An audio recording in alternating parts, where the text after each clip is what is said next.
The company you tried to buy, it's owned by a man who started with nothing, built it from the ground up, treated every employee like family. He didn't reject your offer because of money. He rejected it because your reputation preceded you." Derek's hands began to shake. "My reputation?" His voice was barely above a whisper. "For putting profit over people? For judging books by their covers?" Chuck's eyes met his. "Just like you judged me by my boots." A flight attendant approached, hesitating before speaking. "Mr. Norris, I hate to interrupt, but my nephew, he's battling cancer and—" Before she could finish, Chuck was already signing an autograph, adding a personal message of encouragement. "See that?" Chuck said, turning back to Derek. "That signature is worth more than these boots. But the prayer I'll say for her nephew tonight? That's priceless." Derek watched as Chuck treated the flight attendant with the same kindness and respect he'd show a CEO. The same respect Derek had failed to show anyone today. "The deal," Chuck continued, "was never just about money. It was about character. And, partner, today's your chance to show yours." The plane had reached cruising altitude when Derek finally spoke again. "How do you come back from something like this?" he asked. "Everyone on this flight has seen me at my worst." "That's exactly where redemption begins," Chuck replied. "When we hit rock bottom, we find out what we're really made of." He gestured toward the other passengers. "These folks don't want to see you fall, partner. They want to see you rise. That's the American way, giving people a second chance when they're truly sorry." Derek straightened in his seat. "Mr. Norris, Chuck," he corrected gently. Derek swallowed hard. "Chuck, I judged you without knowing a thing about you. I was wrong. Dead wrong." Chuck nodded. "And now that you know who I am—" "That's just it," Derek interrupted, realization dawning. "It shouldn't matter who you are. I shouldn't treat anyone that way." Chuck's smile widened. "Now that's what I call a kick to the ego." The tension in the cabin finally broke as laughter rippled through the air. Even Derek managed a genuine smile. "The world's going to see this video," he sighed. "Good," Chuck replied. "Let them see your redemption, too." 3 months later. 3 months after that flight, Derek Langston made headlines again, not for a business deal but for transforming his company's culture. Every new employee now receives a pair of worn boots on their first day, along with a note that reads, "Your character matters more than your clothes." The viral video of his encounter with Chuck Norris didn't destroy him as he'd feared. Instead, it became a symbol of transformation, of a man who learned that true class isn't about net worth, but self-worth. As for Chuck, he sent Derek a signed photo a week later, not of his famous roundhouse kick or a movie pose, but of those scuffed boots. The message read, "Keep walking the right path, partner, because sometimes life's greatest lessons come in the most unexpected packages." Derek's came in the form of a cowboy-dressed legend who taught him that humility isn't weakness. It's the foundation of real strength. The lesson: it's easy to judge people by their appearance, their clothes, or their bank accounts. But as Chuck Norris showed us that day, true class isn't about where you sit on the plane. It's about how you treat the person sitting next to you. And Derek, well, he finally learned what real success looks like. It's not about the suit you wear. It's not about the seat you occupy. It's about the lives you touch and the hearts you change. If you enjoyed this story of redemption and want to hear more like it, don't forget to like, subscribe, and drop a comment below. Sharing your thoughts on Chuck's wisdom, this is Ludwig, reminding you that sometimes the best life lessons come from the most unexpected teachers. See you in the next video. Derek's voice cracked. A silver-haired man across the aisle leaned forward. "Son, you've been yelling at Chuck Norris for the past 10 minutes. The color drained from Derek's face. The worn boots, the confident stance, the martial arts reference. It all suddenly made terrible sense. That's impossible," Derek stammered. "Chuck Norris wouldn't be dressed like what, partner?" Chuck's eyes twinkled. "Like someone who values comfort over appearance? Like someone who doesn't need a fancy suit to know his worth? The other passengers weren't even trying to hide their amusement now. Phones were out, recording Derek's moment of reckoning. His social media nightmare was about to get much, much worse. Mr. Norris, I didn't... Derek's designer tie suddenly felt like a noose. Seat 9A is right back there, Chuck said, pointing. Unless you'd prefer economy.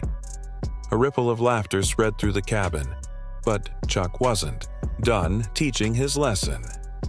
As Derek turned to slink away, Chuck's next words stopped him cold. You know what the difference is between strength and power? Derek turned back, shame and curiosity battling on his face.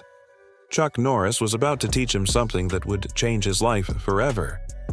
Real strength, Chuck continued, his voice, carrying effortlessly through the now silent cabin, isn't about making others feel small.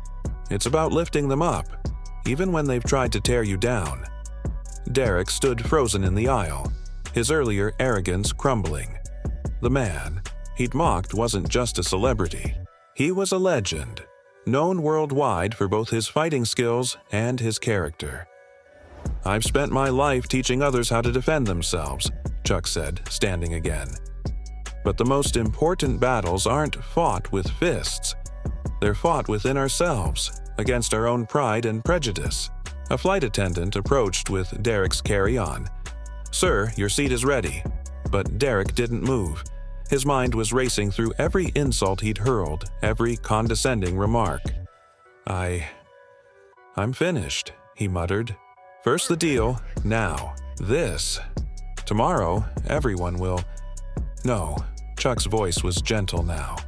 They'll know you had a bad day, that you made a mistake, or that you learned from it. Derek looked up, surprised by the lack of judgment in Chuck's tone.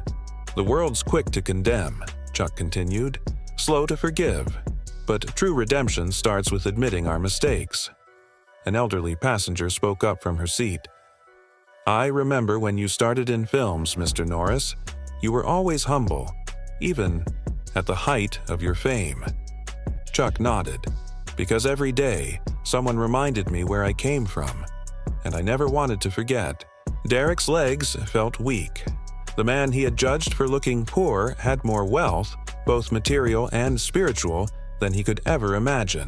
And instead of humiliating him in return, Chuck Norris was offering him something far more valuable than a first-class seat. Take a seat, partner. Chuck gestured to the empty spot beside him. Let me tell you about my first Hollywood audition. Derek hesitated.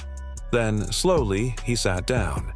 The other passengers watched in amazement as Chuck Norris, Marshall, arts champion, movie star, cultural icon, began sharing his story. Showed up in boots just like these. Chuck smiled, tapping his worn footwear.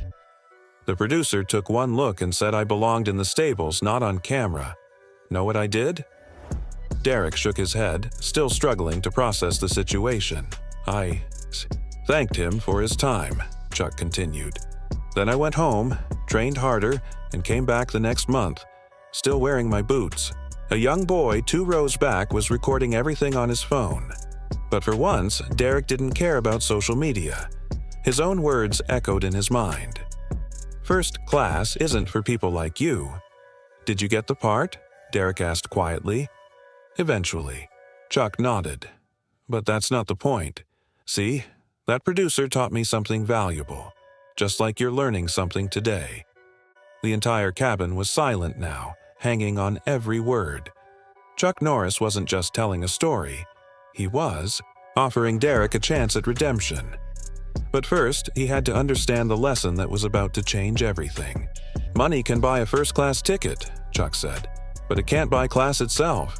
That comes from how you treat others, especially when you think nobody's watching. Derek stared at his Italian leather shoes. I lost a $50 million deal today, he confessed. Everything I built, it's falling apart. Sometimes we need to fall, Chuck replied, to remember how to stand properly. The cabin crew began their pre-flight preparations, but no one was paying attention to the safety announcements. The humble legend and the humbled executive all eyes were on the unlikely pair in row 6, the humble legend and the humbled executive. You know what's ironic, Chuck said, leaning back in his seat. When I started out, I couldn't even afford economy, let alone first class. But even back then, I knew. You think you know Chuck Norris? Think again. Last month on Flight QF-127, an arrogant businessman made the mistake of insulting the legendary martial artist himself. What happened on that flight will show you a side of him that few have ever seen. It happened at Sydney International Airport in December 2024. Chuck Norris walked through the first-class cabin of the Los Angeles-bound flight, his worn boots and leather vest drawing curious glances. His famous face was partially hidden under his signature cowboy hat as he quietly settled into seat number 6. That's when the shouting started. "Hey, poor man, this is my seat. Get the hell out." Derek Langston stood in the aisle, his tailored navy suit matching the vein pulsing in his forehead. Fresh from a failed business meeting that had cost him millions, he was already on edge. Now, staring at Chuck Norris, though he didn't recognize him yet, his frustration had found its target. Chuck looked up with his characteristic calm smile. "Afternoon, partner. Mind if we check those tickets?" Derek's face flushed red. "Check the tickets? Look at your clothes. You clearly wandered in from economy. First class isn't for people like you." Chuck reached for Derek's ticket, and that's when everything changed. The small piece of paper in his hand would expose far more than just a simple seat number. Chuck turned the ticket right side up with a gentle motion, making several passengers hide their smiles. Derek's seat was number 9, not number 6. "I don't care what the ticket says," Derek spat. "Someone like you can't afford first class. What did you do? Sell your ranch to buy this ticket?" The flight attendant stepped forward. "Sir, your seat is—" "Do you know who I am?" Derek cut her off. "I'm Derek Langston, CEO of Langston Enterprises." His voice cracked slightly at his company's name. The morning's financial news had been brutal. A $50 million deal had collapsed in his face just hours ago. Chuck adjusted his hat slightly. "Sometimes life has a way of teaching us humility, Mr. Langston." Humility. Derek's laugh was harsh. "I built my empire from nothing, and I won't be lectured about success by some cowboy who probably counts his money in quarters." Chuck's eyes met Derek's. "You might want to count again, partner." With those words, something shifted in the first-class cabin of Flight QF-127. "Try thousands per roundhouse kick," Chuck said quietly, his Texas drawl carrying through the cabin. Derek's face contorted with rage. "Listen here, you worthless piece of—" He caught himself as a mother covered her child's ears. "First class is for real successful people, not some wannabe cowboy who thinks dressing like it's rodeo day makes him special." Chuck stood slowly, even in his casual stance. There was something powerful in his presence that made two flight attendants exchange knowing looks. His movements carried the fluid grace of a martial arts master, though Derek was too angry to notice. "Success isn't measured by the suit you wear, partner," Chuck said, his voice calm but firm. "Sometimes it's measured by how you treat others when no one's watching." Derek's laugh echoed through the cabin. "Oh, spare me the cowboy wisdom. What would you know about success? Your boots probably cost less than my watch strap." A young boy tugged his mother's sleeve, his eyes wide with recognition. She quickly pulled out her phone, typing frantically as realization dawned on her face. "You might want to check your social media, friend," Chuck said, settling back into his seat. "Seems like today's business news about Langston Enterprises is making quite a stir." Derek's face went pale. The failed Sydney deal. How did this stranger know his company's stock was in freefall? His biggest client had walked away just hours ago. And now, this? The cowboy was bringing it up. Who are you?" Derek's voice wavered. Chuck just smiled, that same knowing smile that had intimidated countless opponents in the ring. Just someone who learned that real power isn't about putting others down.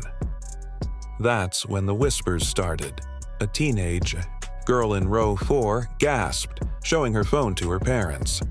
The wave of recognition spread through the cabin like wildfire, and Derek was about to learn exactly who he'd been insulting. Derek raised his voice again, desperate to maintain control. "Security! Can someone call security? This man refuses to move to his proper seat in economy." The head flight attendant approached, trying and failing to hide her smile. "Sir, I checked the manifest. Mr. Norris is indeed assigned to seat 6A. Prime seating, Mr. Norris."